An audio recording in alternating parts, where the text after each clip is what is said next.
Hoje nós vamos ler em Atos dos Apóstolos, capítulo 2, por favor. Atos, capítulo 2.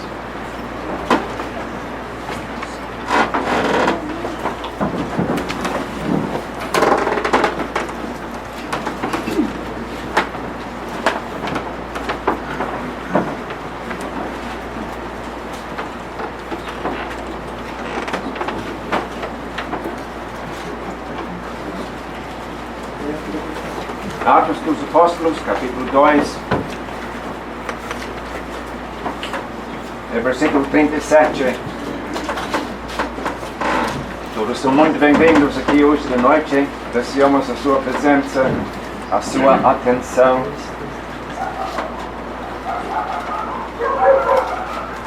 Versículo 37 de Atos, capítulo 2. E ouvindo eles isto, compungiram-se em seu coração e perguntaram a Pedro e aos demais apóstolos: que faremos, varões e irmãos? E disse-lhes Pedro: arrependei-vos, e cada um de vós seja batizado em nome de Jesus Cristo, para perdão dos pecados, e recebereis o dom do Espírito Santo. Porque a promessa vos diz respeito a vós, a vossos filhos, e a todos os que estão longe, a tantos quantos Deus nosso Salvador chamar. E com muitas outras palavras, isto testificava e os exortava, dizendo: salvai-vos desta geração perversa. De sorte que foram batizados os que de bom grado receberam a sua palavra. E naquele dia agregaram-se quase 3.000 almas.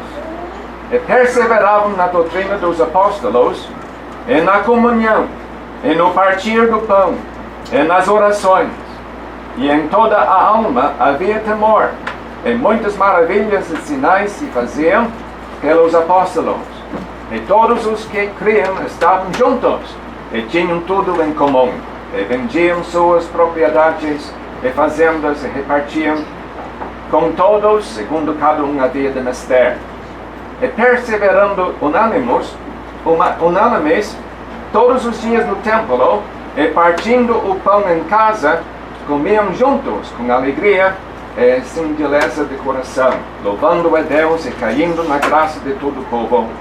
E todos os dias acrescentava o Senhor à igreja aqueles que se haviam de salvar. Agora capítulo 12.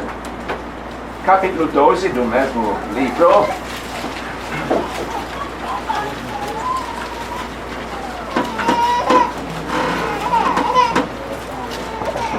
Versículo 2, nós lemos que matou a espada de Tiago, irmão de João, e vendo que isso agradara aos judeus, continuou, mandando prender também a Pedro, e eram os dias dos asmos, e havendo-o prendido, o encerrou na prisão, entregando-o a 4 quaternos de soldados, para que o guardassem, querendo apresentá-lo ao povo depois da Páscoa.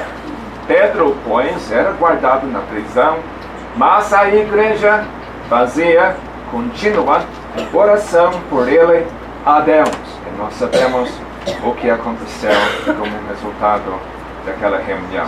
Gálatas, capítulo 2.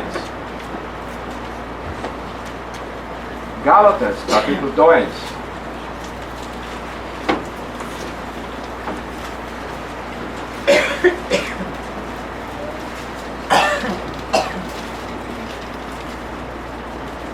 Versículo 9. Gálatas 2 e 9.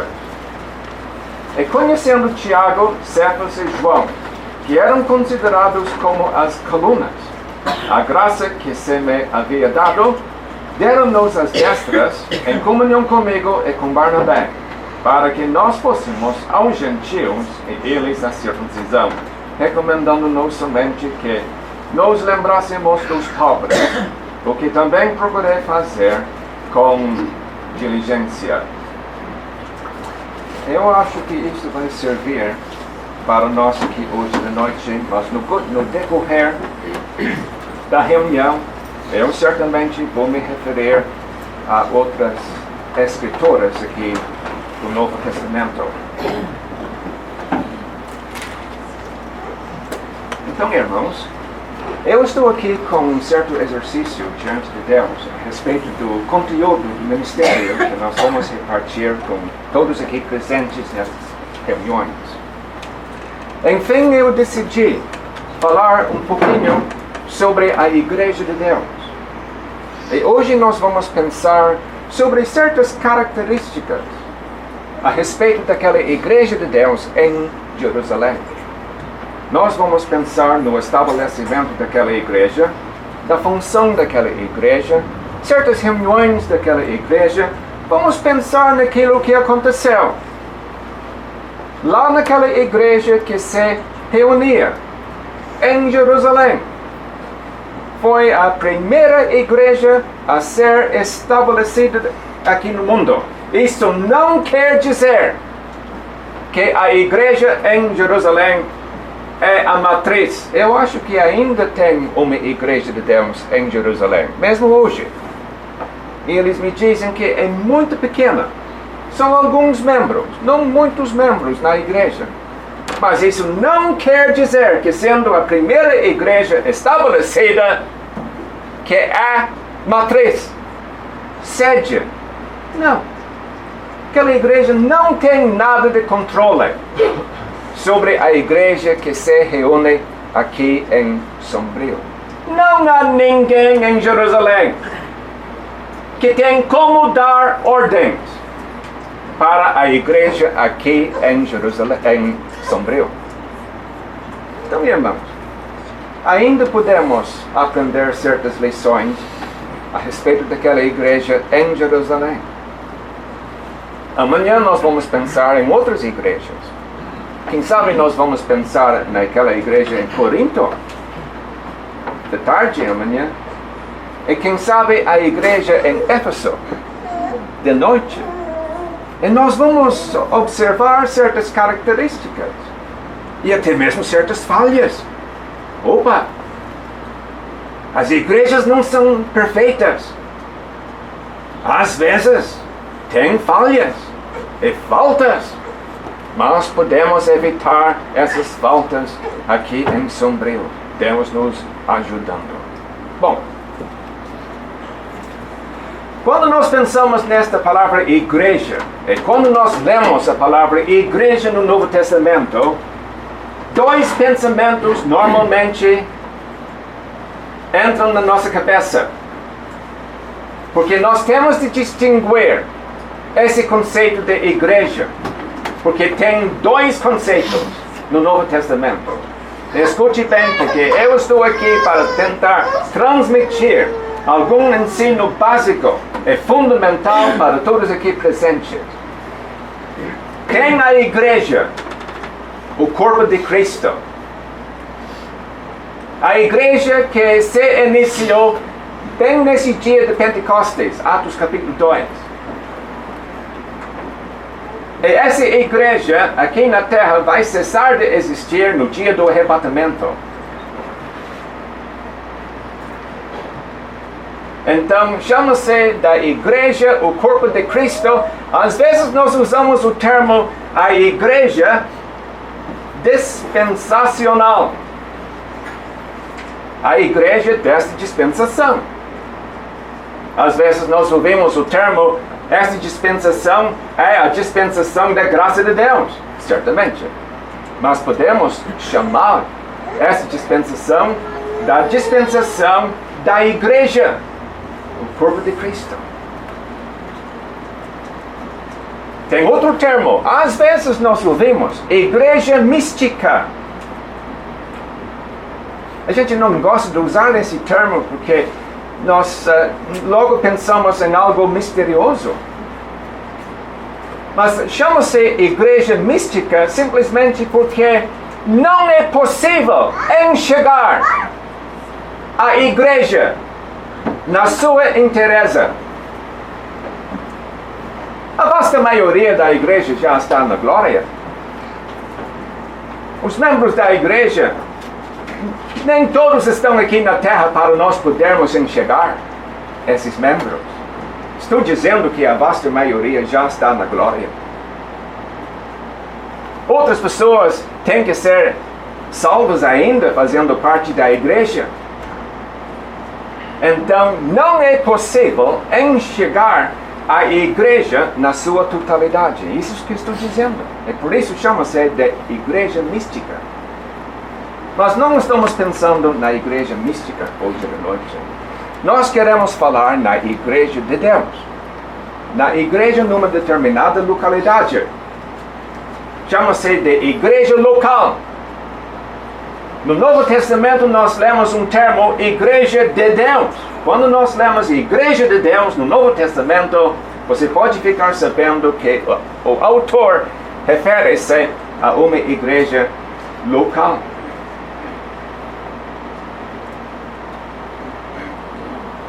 Nós vamos pensar nisso, nessas reuniões. Numa igreja de Deus. E como ela deveria funcionar. Certas características dela.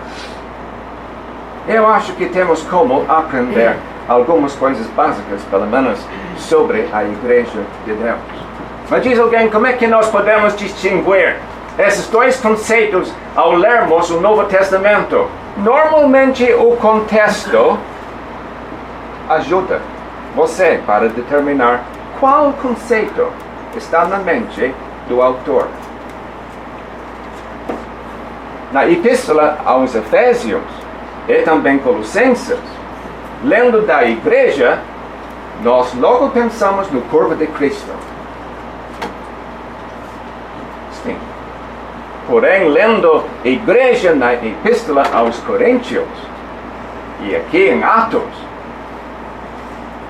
logo pensamos na igreja local. Mas nós temos que tomar muito cuidado. Às vezes não é tão simples para determinar qual conceito está na mente do autor. Mas estou dizendo que normalmente o contexto ajuda-nos a determinar qual desses dois conceitos está na mente do autor.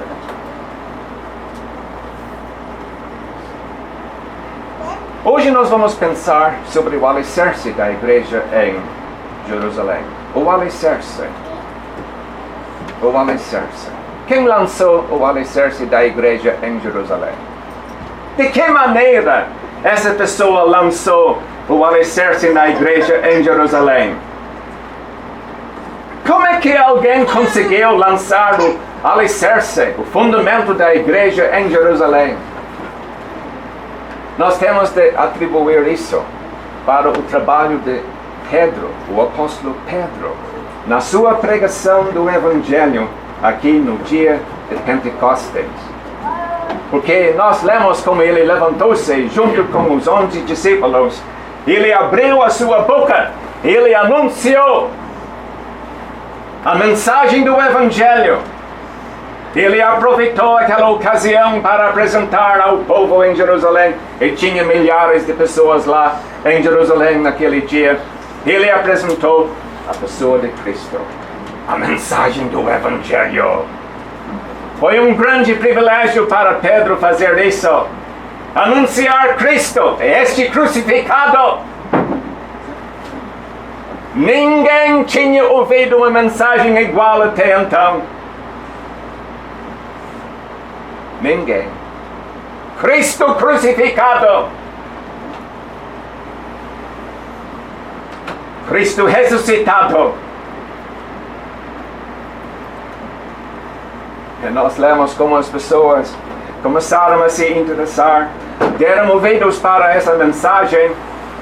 E nós lemos como a palavra começou a penetrar, compungiram-se em seu coração. Isso quer dizer que a palavra penetrou com força aqui dentro do coração desses ouvintes. Eles sentiram o peso da palavra. Eles começaram a refletir na sua culpa. Olha, nós crucificamos o Senhor da glória. Que crime nós acabamos de fazer. Varões e irmãos, que faremos? Arrependei-vos! Arrependei-vos! Foi a mensagem que Pedro anunciou.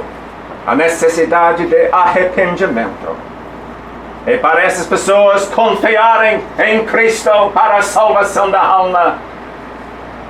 E nós lemos o resultado. Amados irmãos, o apóstolo Pedro apresentou a pessoa de Cristo e ele anunciou a mensagem do Evangelho fielmente para aquelas multidões de pessoas em Jerusalém no dia de Pentecostes. A cidade estava lotada de pessoas, sabe? Os judeus tiveram que comparecer em Jerusalém naquele dia, dia de Pentecostes. Era uma das festas, uma das 3 festas em que os varões tiveram que comparecer em Jerusalém. Parece que Deus aproveitou aquela ocasião para enviar o Espírito Santo, para Pedro proclamar a mensagem do Evangelho para milhares de pessoas em Jerusalém.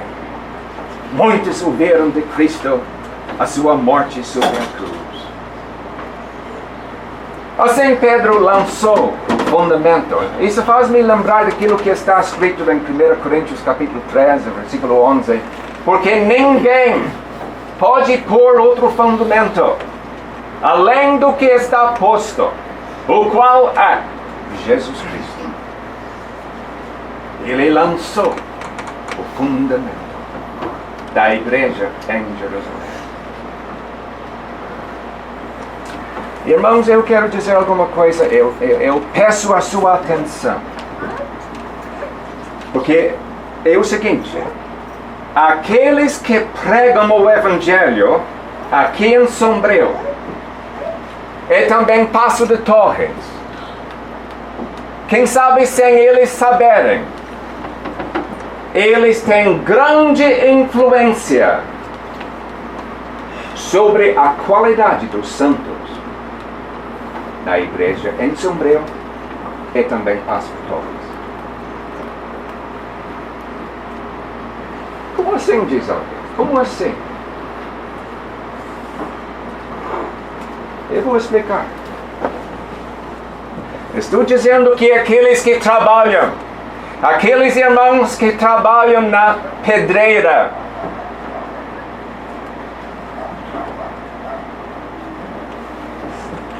estes determinam o tamanho, o formato, e, num certo sentido, a qualidade das pedras a serem construídas na igreja em Sombrio, em Passo de Torres. Em outros lugares também. Mas isso alguém não entende. Mas eu vou explicar. O que você ia dizer sobre aquele irmão que fica aqui nesta plataforma no domingo de noite para anunciar publicamente: olha, vocês querem a salvação? Eu vou explicar o que você tem que fazer. Entregar o seu coração a Jesus. Isto serve para a salvação da sua... Ia servir? De modo nenhum.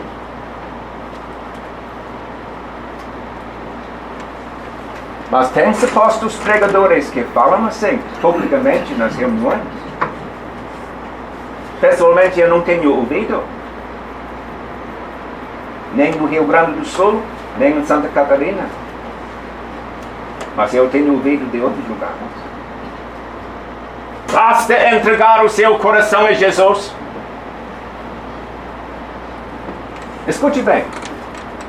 O que você ia dizer sobre o pregador que diz: é só crer no Senhor Jesus Cristo e você será salvo? É só crer. Olha, amados irmãos, isso não serve. Não serve. Palavras assim nunca devem sair da boca do pregador do Evangelho.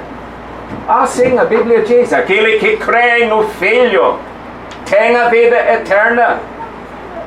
Mas aquela expressão, é só crer. O pecador ouvindo isso, logo ia dizer: olha, eu creio. E conforme ele, eu sou salvo. E sai da reunião dizendo, olha, eu creio, eu sou salvo.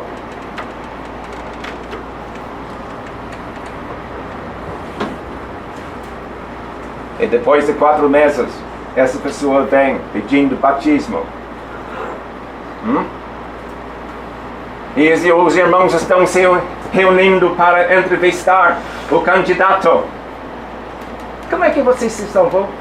Eu estava numa reunião e eu ouvi naquela pregação que era para crer. Eu criei.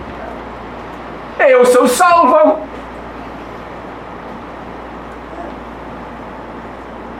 Vamos supor que essa pessoa, enfim, está batizada, recebida na comunhão da igreja,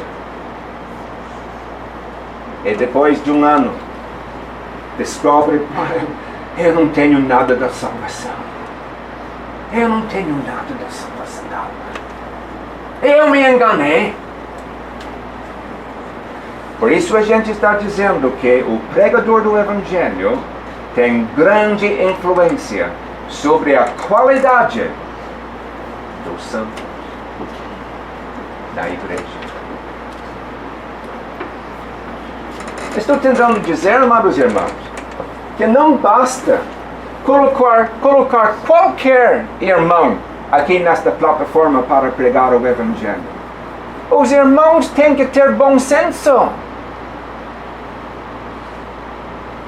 Você tem que convidar os melhores pregadores possíveis para pregar.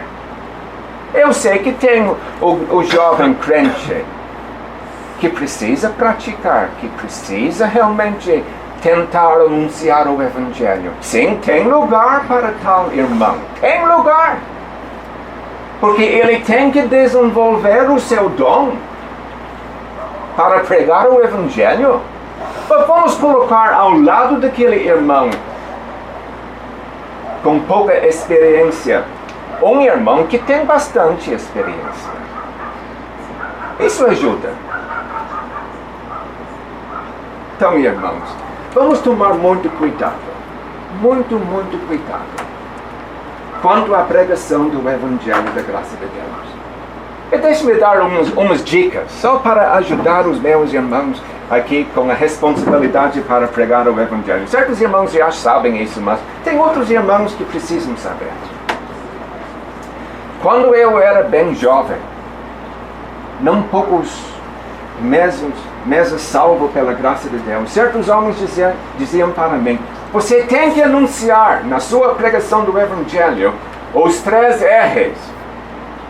A ruína do pecador, o remédio que há em Cristo, a responsabilidade do pecador para crer em Cristo. Isso me ajudou. Então, os pregadores têm que incluir na sua pregação esses 3 R's. A ruína causada pelo pecado, o remédio que há em Cristo, a responsabilidade do pecador confiar pessoalmente em Cristo para a salvação da alma. Isso ajuda.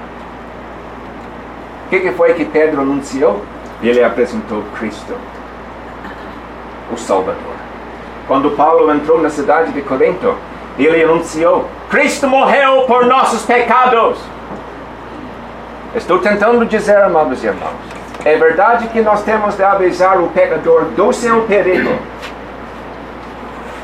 é da necessidade de ser salvo. Mas, por favor, amados irmãos, vamos introduzir a pessoa de Cristo bem cedo na nossa pregação do Evangelho. Não cabe a nós como pregadores deixar de mencionar a pessoa de Cristo até os últimos 3 minutos da nossa pregação. Vamos introduzi-lo bem cedo na nossa pregação. Vamos anunciar Cristo este crucificado. Ao mesmo tempo, vamos destacar a ruína do pecador por causa do seu pecado e da necessidade de se arrepender. Mas sempre estamos conduzindo a congregação para a cruz de Cristo. Para a cruz de Cristo. O alicerce Pedro lançou um alicerce forte ali em Jerusalém. Vamos pensar na reação, porque as pessoas ouvindo essa pregação, nós lemos que de bom grado receberam a sua palavra. Eu gosto disso. De bom grado. De bom grado. Eram como pessoas que estavam descendo nas águas de um rio, prestes a se afogarem. Mas vendo uma pessoa lançar uma corda, de bom grado, essas pessoas pegam a corda, de bom grado. Essas pessoas ouvindo de Cristo e este crucificado por causa dos seus pecados, de bom grado, receberam a palavra. Receberam a palavra. Eu me lembro de um versículo que está escrito ali em 1 Tessalonicenses capítulo 2, diz: pelo que também damos sem cessar graças a Deus, pois havendo recebido de nós a palavra da pregação, a recebestes, não como palavra de homens, mas, segundo é, na verdade, como palavra de Deus, a qual também opera em vós, os que crestes. Eles receberam a palavra não de homens, mas a palavra de Deus. É isso que nós queremos que aconteça aqui em Sombrio. Pessoas ouvindo a palavra de bom grado, queremos que recebam a palavra, que recebam. Isso identifica para nós o momento da sua conversão, quando essas pessoas deram lugar para a palavra de Deus, deixaram a palavra penetrar a fim de iluminar o seu coração.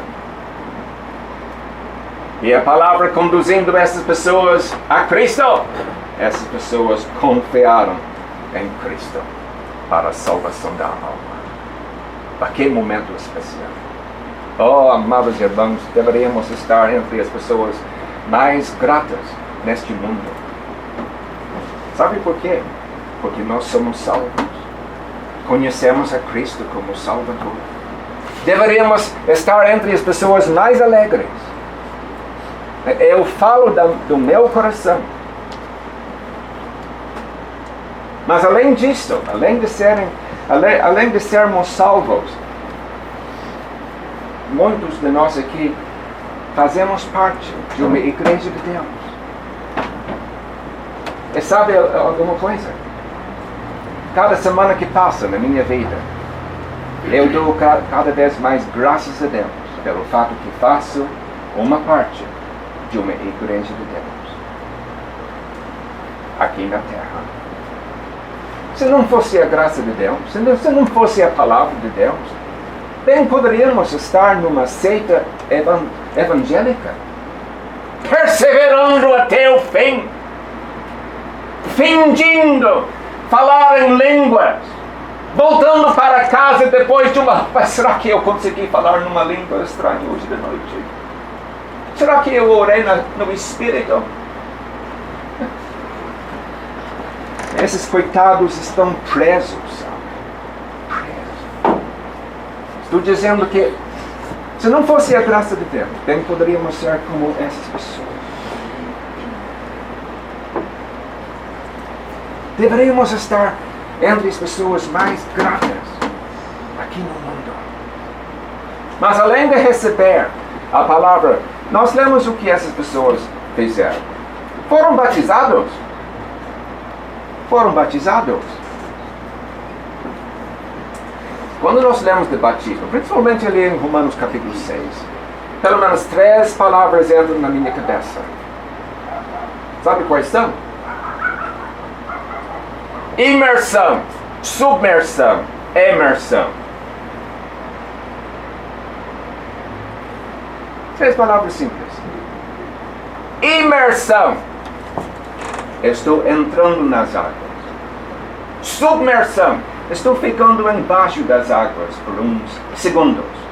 Emersão. Eu saio das águas. Diz alguém, qual é o significado de tudo isso? Eu entrando nas águas do batismo, eu proclamo, estou morto com Cristo. Ficando embaixo das águas, por 1 segundo, 2 segundos, eu proclamo, por meio do ato, estou sepultado com Cristo. Subindo das águas, proclamo, agora estou ressuscitado com Cristo. Imersão, submersão, emersão. O batismo é um ato simbólico que declara a nossa identificação com Cristo na sua morte, sepultamento e ressurreição. E cada pessoa salva pela graça de Deus passa por esta ordenança, e uma ordenança deixada para nós cumprirmos. E cada pessoa salva tem essa obrigação de ser batizada nas águas. No nome do Pai, do Filho e do Espírito Santo. Como nós lemos ali em Mateus capítulo 28.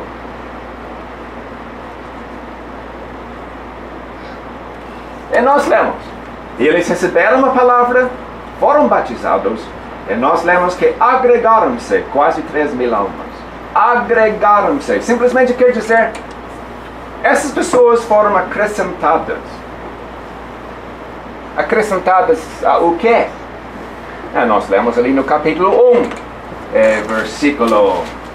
versículo 15, que havia quase 120 pessoas já salvas lá em Jerusalém. 120 pessoas.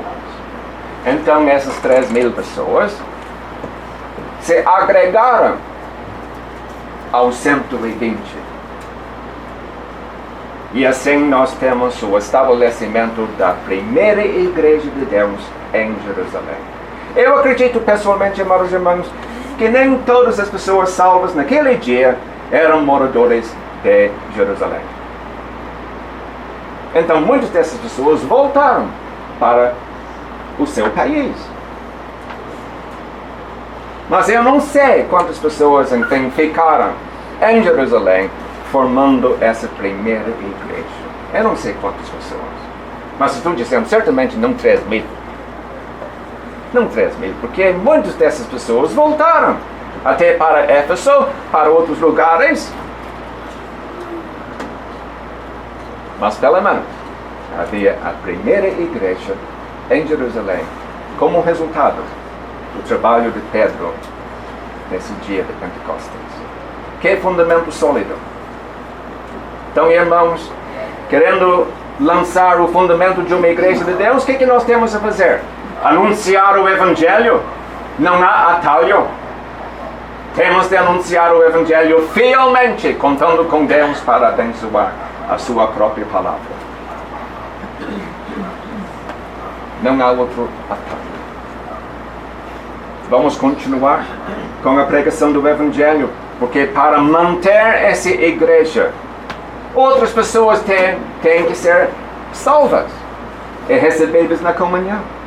E se nós pararmos de pregar o Evangelho aqui em Sombrio, sabe o que vai acontecer? Dentro de poucos anos, a igreja vai cessar de existir. Por isso nós devemos continuar com a pregação do Evangelho. Mas vamos pensar no ânimo dessas crentes aqui. E podemos imaginar o ânimo. Porque nós temos uma palavra interessante aqui. E perseveravam. Perseveravam. Perseveravam. Será que você sabe o significado dessa palavra? Literalmente quer dizer ser forte para com.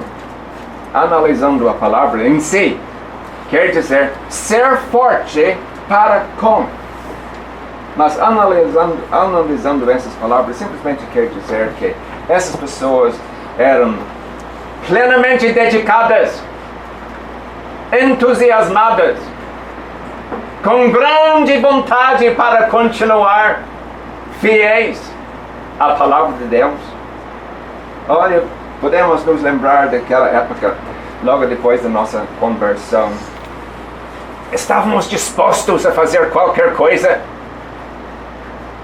E se fosse necessário caminhar a pé 20 quilômetros para uma reunião, teremos feito aquilo com bom grado. Nada era demais. O nosso coração transbordava da alegria. Olha, que bom que eu sou salvo agora. Não vou mais para o inferno. Deus me salvou. Cristo é o meu Salvador. Parecia que estávamos andando no ar. Você se lembra? Nada era demais para você fazer. Era assim com esses crentes. Perseveravam. Diz aqui, na doutrina dos apóstolos. O que quer dizer isso? Diz o quê? Na doutrina dos apóstolos. No ensino dos apóstolos. Pedro, João, Tiago. Não o Tiago ali, Gálatas capítulo 2, era outro Tiago ali. Mas havia um apóstolo, Tiago. Ele foi morto em Atos capítulo 12. Mas os outros apóstolos também ensinavam. Havia 12 apóstolos em Jerusalém. Cada qual tinha como anunciar a mensagem, dar ministério, ensino, apropriado até. Eram porta-vozes de Deus. Eles não tinham o Novo Testamento nas suas mãos. Mas Deus se comunicou com esses homens. Esses homens podendo transmitir a mensagem dada por Deus. E assim, o ensino desses homens era de acordo com a vontade de Deus. E sabe alguma coisa? Muito deste ensino que os apóstolos davam está nas nossas mãos hoje. Mas como assim? Como é que eu tenho a doutrina dos apóstolos? Amados irmãos, nós temos as epístolas aqui no Novo Testamento.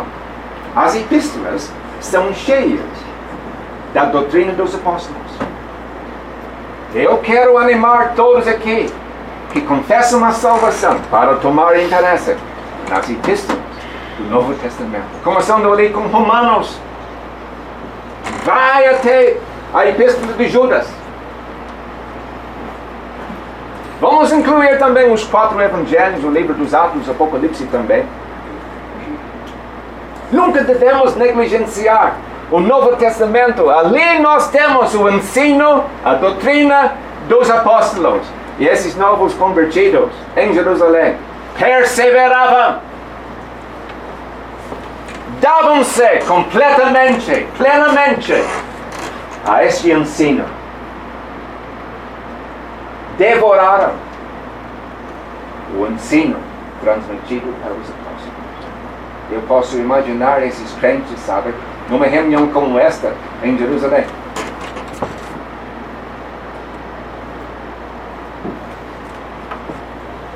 Estavam ali de boca aberta, recebendo a palavra de Deus, guardando a cabeça, o coração, o ensino dado. Quem sabe fazendo anotações e praticando. Amados irmãos, devemos tomar interesse no Novo Testamento. Nem todos têm a capacidade, a habilidade para realmente sentar por 2 horas a fim de concentrar em puro estudo da palavra de Deus. Nem todos têm como, mas todos nós temos como ler.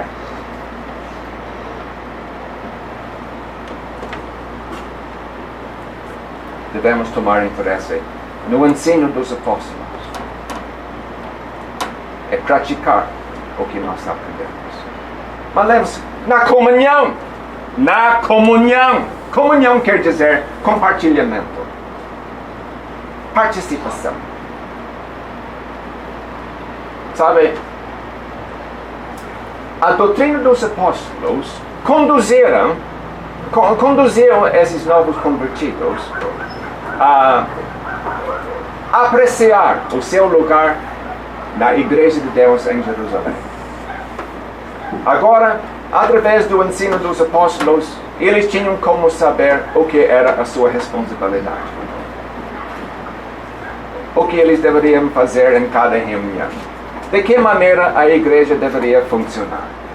O ensino dos apóstolos. Serviu como ajudar esses crentes a saber as suas responsabilidades. E agora a comunhão e a manifestação dessa comunhão. Os crentes ali formando a igreja em Jerusalém, compartilhando. Olha, meus irmãos, a vida numa igreja de Deus é cheia de altos e baixos. Dias bons e tem dias ruins também. Tem dias ruins, infelizmente. Mas comunhão quer dizer que nós participamos tanto nos dias ruins como nos dias bons. Tem um compartilhamento. Os irmãos assumindo os compromissos, as responsabilidades, cada qual fazendo a sua parte. É comunhão, amados irmãos. Comunhão. Será que nós estamos desfrutando de comunhão? Você está disposto a assumir a sua responsabilidade e desempenhar a sua função para o bem da igreja? Você tem que fazer a sua parte. Senão, você não está na comunhão.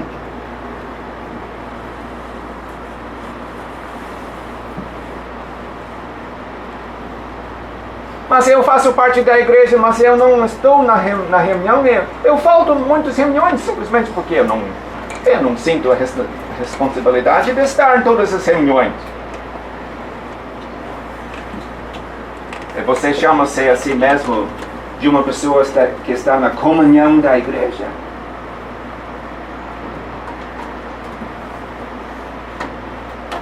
Pela sua ausência constante nas reuniões, você não está na comunhão. Não está demonstrando nada de compartilhamento. Tem que examinar-se e a sua atitude. Amados irmãos, o dia em que nós fomos recebidos na comunhão da igreja aqui em Sombrio, Passo de Torres, nós assumimos um grande compromisso. Nós dissemos, agora eu me comprometo com esta igreja. Eu dou a preferência para esta igreja. Cada vez que tem reunião, eu vou estar ali. E também eu vou estar ali para ajudar. Eu não quero ser um mero passageiro. Então, irmãos, é um compromisso fazer parte da igreja. É um compromisso. Mas além disso, nós temos o partir do pão. Um dia, quem sabe, nós vamos ampliar esse assunto um pouco mais. O partir do pão. Ah, que reunião especial. Mas olha, o partir do pão demonstra a realidade da comunhão. A comunhão manifesta a realidade do ensino dos apóstolos. Vamos tomar essas palavras na sua ordem. Eu vou ilustrar da seguinte forma. Vamos supor que aqui em Sombrio 10 crentes decidem viajar para Pelotas. E de repente estão ali em Pelotas no domingo. E os 10 irmãos estão dizendo, olha, estamos aqui em Pelotas. E os nossos irmãos estão ali em Sombrio. Olha, nós podemos obter um pão. Nós vamos comprar um vinho. E vamos ter a ceia do Senhor aqui em Pelotas. Vamos celebrar a morte de Cristo. É algo temporário, sim, mas Deus entende. Vamos fazer isso. Você acha que seria legal? Não, amados irmãos. Por quê? Por quê? Amados irmãos, a ceia do Senhor é apenas um dos privilégios daqueles que estão na comunhão da igreja. E já que não tem igreja em Pelotas, 10 irmãos fazendo uma visita para aquela cidade, não tem como inventar celebrar a ceia do Senhor. Porque não tem igreja lá em Pelotas por enquanto. Vocês entendem? Estou dizendo que participar na ceia do Senhor é o privilégio daqueles que estão na comunhão da igreja em Pelotas. E já que não tem igreja em Pelotas, não pode haver ceia do Senhor. Mesmo com 10 irmãos visitando a cidade. Esses 10 irmãos podem ler a Bíblia, podem ter um período de oração, mas participar da ceia? Não. Não. Mas a ceia do Senhor, como eu disse, a ceia do Senhor realmente manifesta a realidade da comunhão dos irmãos. Sabe, tem um pão em cima da mesa. Pois é, diz alguém, aquele pão representa o corpo de Cristo. Nota 10. Representa o corpo de Cristo. Aquele pão.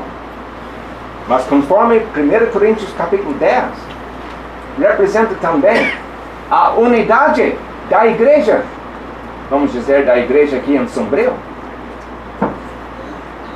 Tem 2 significados agora. Aquele um pão representa o corpo de Cristo. Mas também, conforme 1 Coríntios capítulo 10, representa a unidade, a união da igreja aqui em Sombrio. É por isso, amados irmãos, por isso, aqueles que participam, tirando um pedaço daquele pão, proclamam por meio deste ato: eu faço parte desta união aqui em Sombrio. Você entende? E por isso, normalmente, pessoas não salvas, pessoas que não estão na comunhão, estão no círculo em redor da mesa. Por isso nós temos o costume de ter bancos atrás, para as pessoas que não fazem comunhão, não fazem parte da igreja, sentarem. Porque estou dizendo, aquele um pão representa a unidade da igreja. E aqueles que estão cercando a mesa são as pessoas que fazem parte da igreja. Mas por que nós não temos aquela distinção no estudo bíblico? Uma boa pergunta. Mas eu faço uma pergunta para você. Tem aquele um pão no estudo bíblico? Não, não temos pão. Por isso, não há necessidade de uma distinção.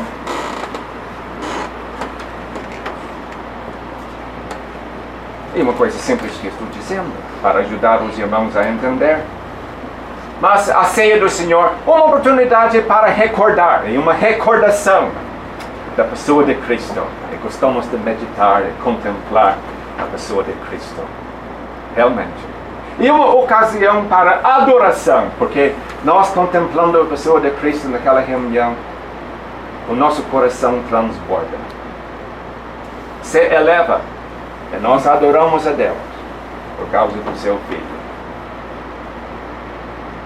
Além disso, é uma proclamação. Mas como é que nós proclamamos? O que nós proclamamos na hora da ceia do Senhor? Proclamamos a morte do Senhor Jesus Cristo.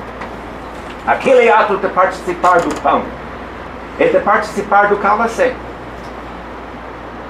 Esse mero ato é uma proclamação para os que estão observando ali nos bancos atrás, e mesmo para todo mundo aqui na cidade de Sombrio.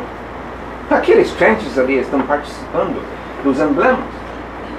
Pois é, por meio deste ato, eles estão proclamando para nós a morte do Senhor.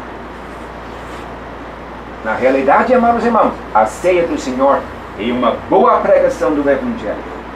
Sem alguém anunciar o Evangelho publicamente como pregador, mas aquele ato de participar dos emblemas proclama a morte do Senhor. E também a ceia do Senhor é uma antecipação da vinda de Cristo, porque nós celebramos a sua morte e participamos dos emblemas até que Ele venha. E sempre na ceia nós temos como antecipar a vinda de Cristo outra vez, para nos buscar. Que reunião especial! Que reunião especial! Eu não ia dizer, amados irmãos, que é a reunião mais importante. Eu não gosto de dizer isso. Eu vou ler um versículo aqui para os meus irmãos, só para você sentir o impacto da palavra de Deus aqui em 1 Timóteo, capítulo 2. Admoesto-te, pois, antes de tudo, que se façam deprecações, orações, intercessões, ações de graças. Admoesto-te, pois, antes de tudo, que celebram a ceia do Senhor? Não. Que se façam deprecações, isto é, súplicas, orações, intercessões e ações de graças. Isso leva-me a pensar que a reunião de oração da igreja, aos olhos do apóstolo Paulo, era de grande importância. Grande importância. Eu diria que o apóstolo Paulo colocou a reunião de oração bem ao lado da ceia do Senhor.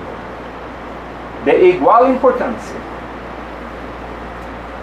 Importante, não? E isso leva-me a pensar nas orações, porque esses crentes aqui perseveravam na doutrina dos apóstolos, na comunhão, no partir do pão e também nas orações. Será que, amados irmãos, nós valorizamos a reunião de oração? Realmente, você considera a reunião de oração aqui em Sombrio de grande importância? Cada ano que passa, olha, essa reunião se torna mais importante para mim. Mais importante. Por isso, amados irmãos, eu faço questão de estar em São Leopoldo, sexta-feira de noite. Eu não gosto de faltar aquela reunião.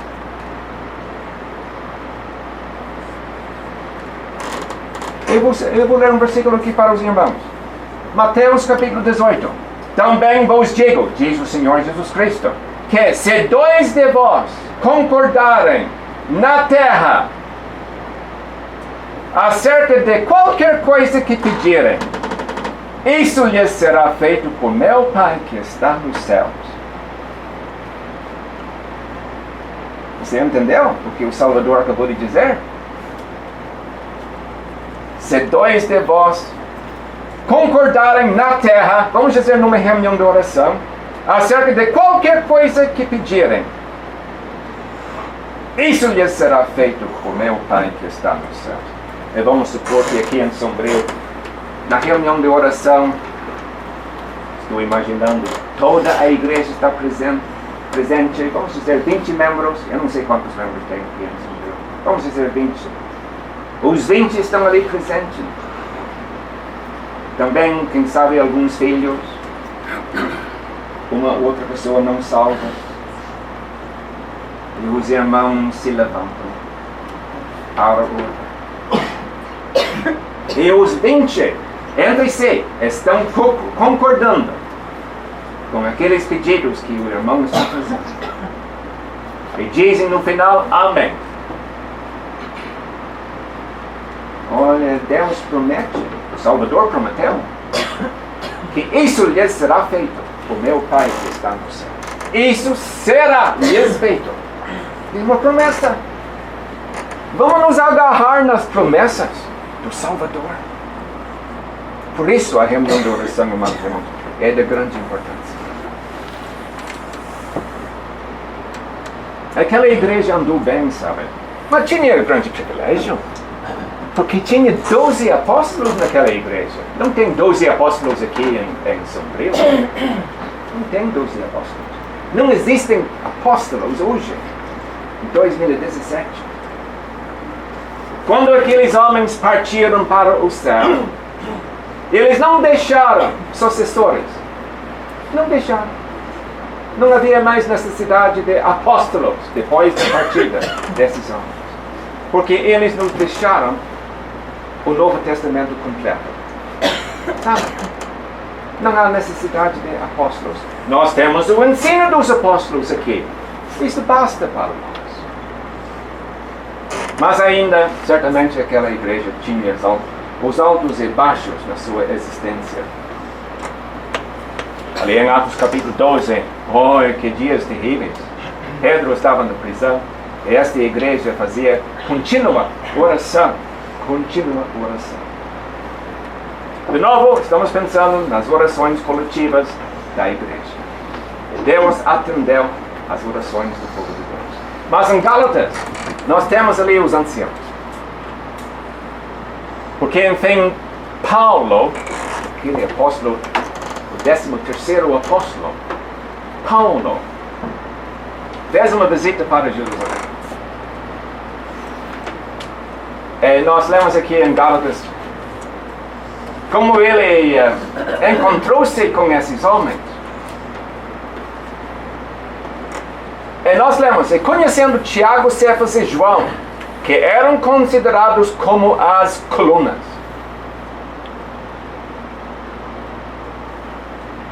Eu preciso de mais tempo. Os irmãos me deram uns minutos depois de 9 horas, mas eu não quero ampliar esse assunto que está diante de mim. Quem sabe em outra reunião eu vou. Anciãos, as colunas da igreja. Não tem colunas, vamos dizer, tem colunas pequenas aqui, sabe, de madeira, vamos dizer. Vamos supor que nós temos um salão aqui da alvenaria. Normalmente nos cantinhos tem coluna. Quem sabe pela metade, pelo meio ali da parede, tem coluna. Como nós vemos aqui, coluna. Pois diz alguém, as colunas são importantes. Exatamente. Sombrio precisa de colunas. Passo de Torres precisa de colunas. Pois parece que a igreja se sustenta nessas colunas. Se não estivessem ali, a igreja ia desmoronar.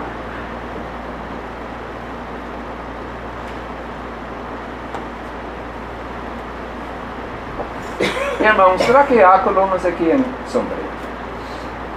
Assim tem homens que chamam-se de anciãos. Não, mas não é essa a pergunta que estou fazendo. Será que há colunas? Olha, você está me apertando.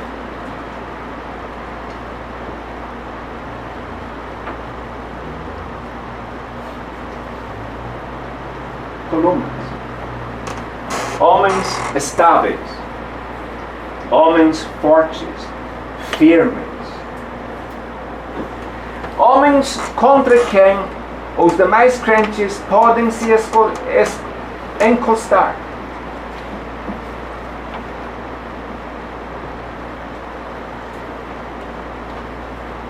Sem eles cederem.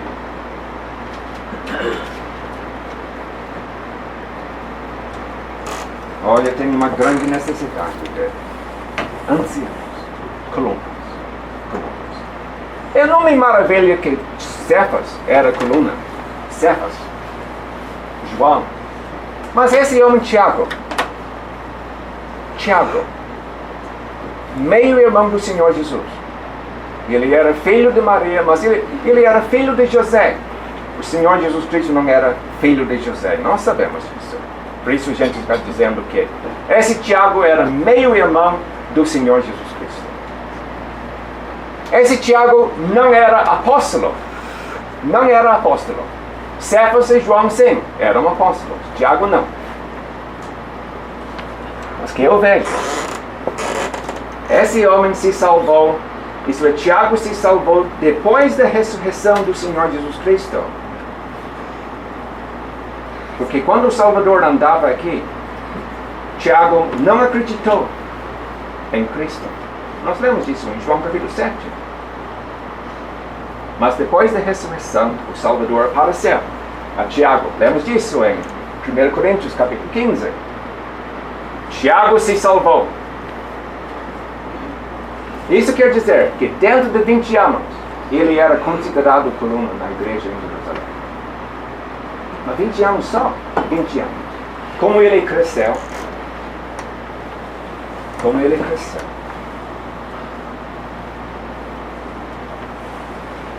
Você se salvou há 20 anos? Mas faz 30 anos diz alguém. Você é coluna? Não, eu não sou coluna. Que vergonha. Vergonha. Porque era para você se desenvolver espiritualmente nesses 30 anos. Tantos homens salvos por 30 anos são como nenês em Cristo. Isso é uma calamidade. E sabe alguma coisa? Eu tenho visto aqui nos meus 24 anos aqui no Rio Grande do Sul,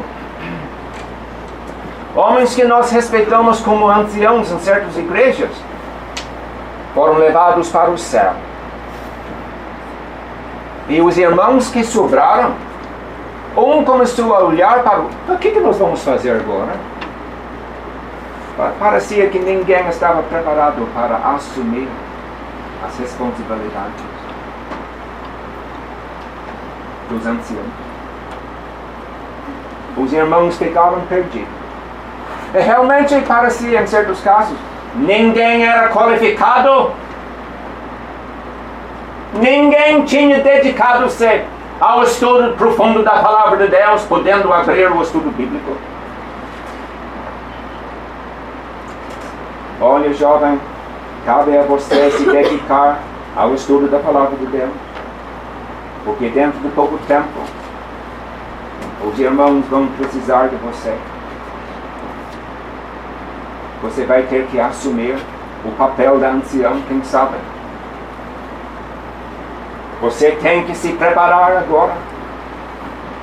Em casa, estudando a palavra, conhecendo a Deus. Começando a visitar o povo de Deus, ganhando a confiança do povo de Deus. Você pode começar a fazer isso já.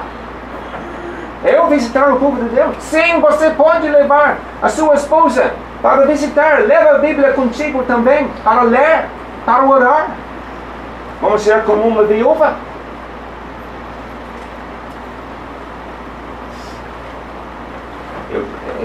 Eu não posso ampliar esse assunto, mas eu já passei por isso.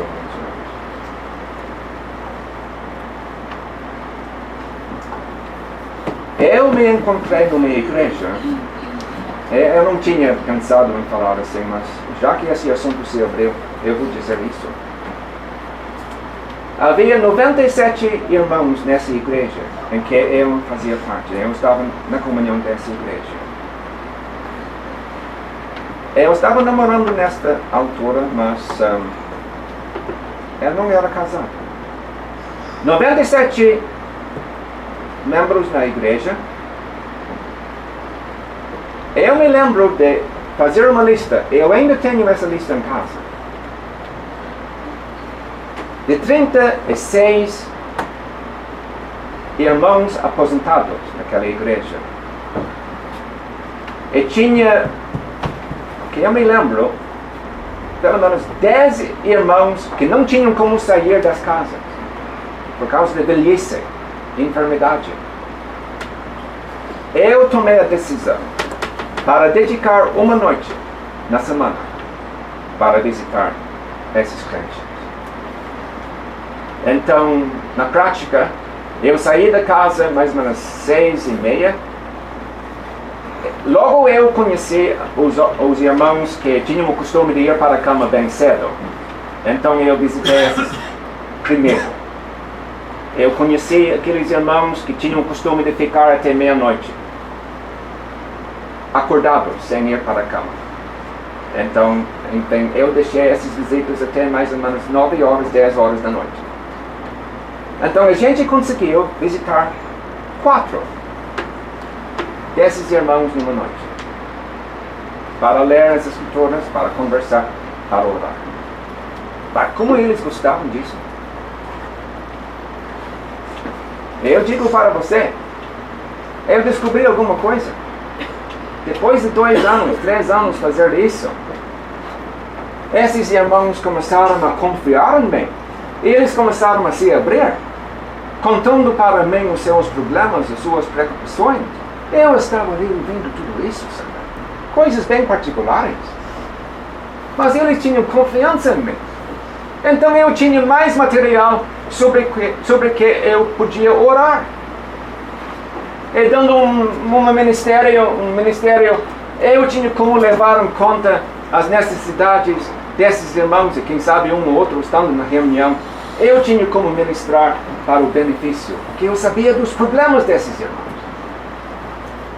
E sabe, a notícia começou a espalhar. Enfim, irmãos e irmãos, os irmãos anciãos existentes me convidaram para tomar o meu lugar entre eles nas reuniões dos anciãos.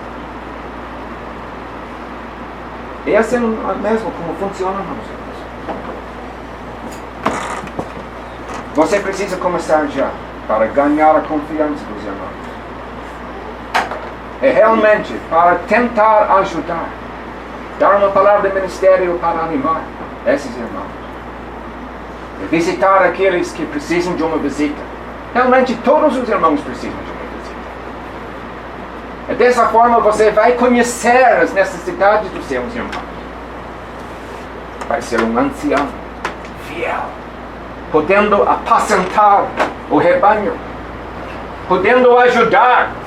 E esses crentes podem vir para você para pedir ajuda, orientação.